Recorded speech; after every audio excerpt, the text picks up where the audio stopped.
Absolutely everybody wants to know how to make $10,000 a month on Etsy. But the only issue, there's a lot of bad advice and misinformation out there. And there's a lot of people making it seem a lot easier than it actually is. So in today's video, I'm going to break down the 3 main components that you need to be focusing on in order to make a full-time income on Etsy, whether you're selling print-on-demand, digital, handmade, or any other product type. The first tip is one that we do with our beginner clients and our $4 million per year clients. Yes, these Etsy sellers do $4 million a year or more on Etsy. And I call this tip the 3-week window. The biggest reason people don't get to $10,000 a month on Etsy is because they're focusing on the wrong things at the wrong time. A few times I've had sellers who were experiencing around $20,000 per month, and then when they raised price on something, it initially slowed sales, which then panicked them. And then they would discount the prices to try to increase sales more. So doing this reactionary discount is really just a band-aid fix. So what is the 3-week window? When we make changes in the business, we want to look at the 3-week trend. Maybe we're doing $20,000 per month at a 30% gross margin. That is $6,000 per month in profit. Now let's say our best sellers are driving 80% of our sales. So that means our best seller listings are driving $16,000 in revenue and $4,800 in profit. Now let's say we want to raise our prices by 10% on our best sellers, and it slows our total sales by 20%, which means now we're at $16,000 per month in total. But our best sellers are still 80% of our revenue, and they're now 10% more profitable. So now of that $16,000 in revenue, $3,200 of that is at a 30% gross margin, which is a $960 profit. And $12,800 is making an extra $1,280 more profit for a total of $5,120. And that's just on those best sellers. So in total, this shop is making $6,080 in profit, which means it's a little more profit, but they're dealing with 20% fewer customers. This is a huge key when it comes to scaling. And while the onset, this seller might panic because of the 20% decrease in sales, in the end, they will end up with more profit and with more time back. And as we know, time is money, and they can invest that time into growing the business in other ways. When sellers are desperate for change, they hyper-fixate on small changes in their results, and they take that to be a sign of something much larger than what it actually is. Then they are basing their strategy and decisions off of incomplete information. So instead of doing this and looking at one good day or one bad day in your shop, I recommend looking at a minimum of 3 weeks of clean data to make decisions from. This is not day trading. We are not making daily updates and changes, and we are not watching our daily sales and order count as a sign of the future of our business. Now, focusing on the 3-week window for making decisions won't have any impact unless you do step number 2. Choose the black diamond. This is a skiing analogy, but what does this mean as far as Etsy? You're choosing a black diamond instead of a bunny hill. Instead of creating a t-shirt shop or a mug shop because all the YouTube tutorials showed how to create t-shirts or how to create mugs, you instead get into products that are not as easy. So you know the saying, if it was easy, then everyone would be doing it. Well, everyone is doing t-shirts and mugs because they are the easiest. There's the most tutorials out there for those. But how many people are using smaller boutique production partners to do things like trophies or rugs or quilts? Exactly. So avoid the obvious, easy, low barrier products and get into the products that take more research, maybe more equipment, or maybe a higher investment of time or resources or a higher skill set. And here's the tip. Have you ever thought, oh, I'm not going to do this specific print-on-demand product because there aren't any good mock-ups for it?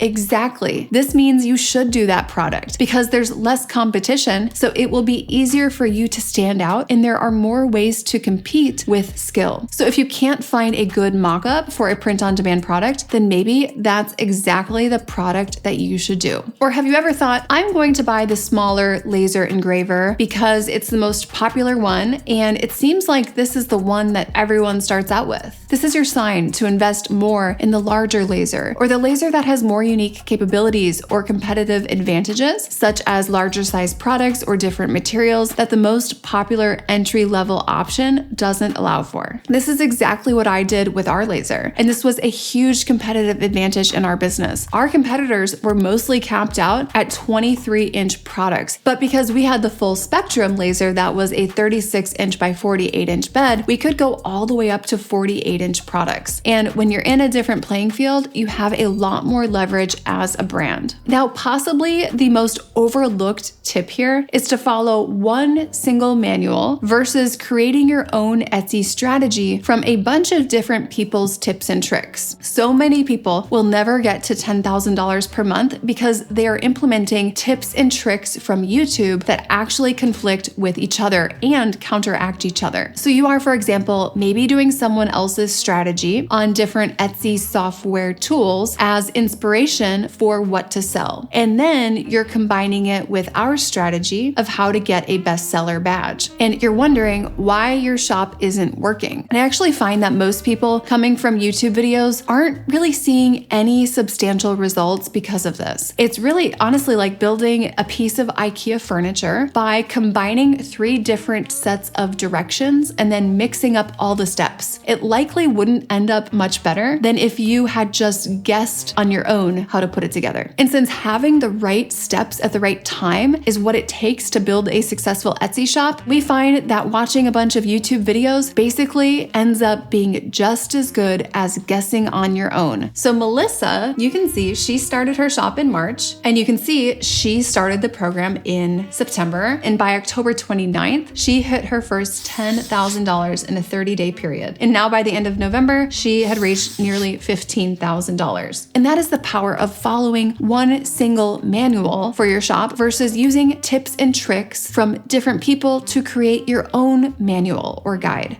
Now, all of this is great, but the cherry on top of this, whether you are doing digital, print on demand, handmade, vintage, hand-picked, or anything else, it is actually bringing trends from outside of Etsy to this platform. I have put together some of the most profitable trends and customers for you to target this year on Etsy, and check it out in the next video.